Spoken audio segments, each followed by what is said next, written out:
Okay, okay. Welcome back sa lahat ng ating mga gilid taga-subaybay. Again, ayan. So, malinis na ulit ang aking pakiramdam at nakapagpagupit na tayo. Medyo nakakairetara sa pistola nung bata ako. Mahilig ako magpahaba-haba ng buhok ng style. Pero ngayon nagkakaganda ako. Mas prefer ko yung simpleng style na lang talaga. Kanina tinanong ko yung barbero. Sabi ko, kuya, bigyan mo ako ng style na parang babagay sa akin. Tapos ang suggestion niya, alam yung sinabi niya, yung style ko na lang daw, i-retain ko na lang. Kasi depende nga naman talaga sa ugali mo yung hairstyle. Depende sa pag-pull off mo. Pare, pagka gusto mo yung parang maaliwalas sa pakiramdam, short hairstyle.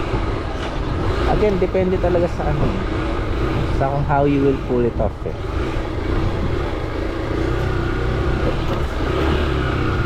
Buti walang ulan ngayon. Hindi ako abutan.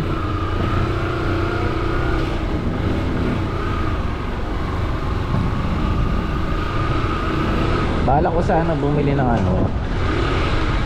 yung parang shoes na rubber na shoes na gawa sa parang flexible or elastic, yung rubber na pang trekking ganun. Kaya lang mamahal.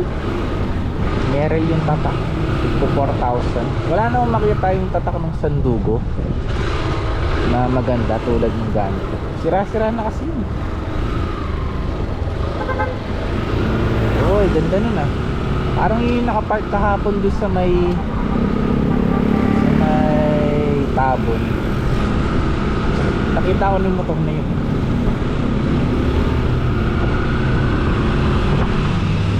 Tara, quick gym lang tayo sa clear, guys. Exercise lang konti dahil mamayang gabi parang pampa-warm up sa araw na to.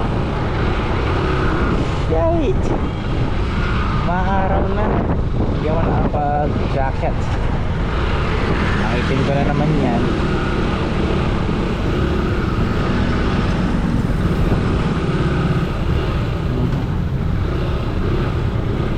Pants na poly. Ay naku, ang daming basag na bote.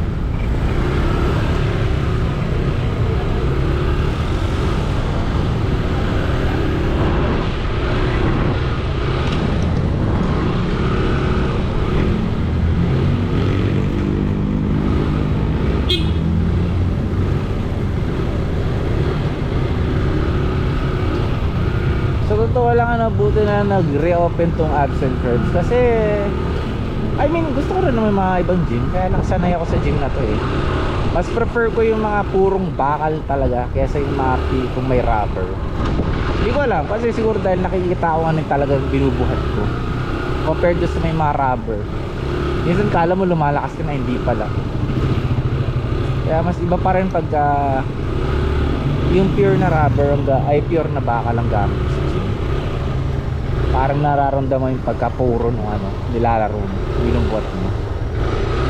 O siya, end na muna natin live for today. Bye. Live recording pala.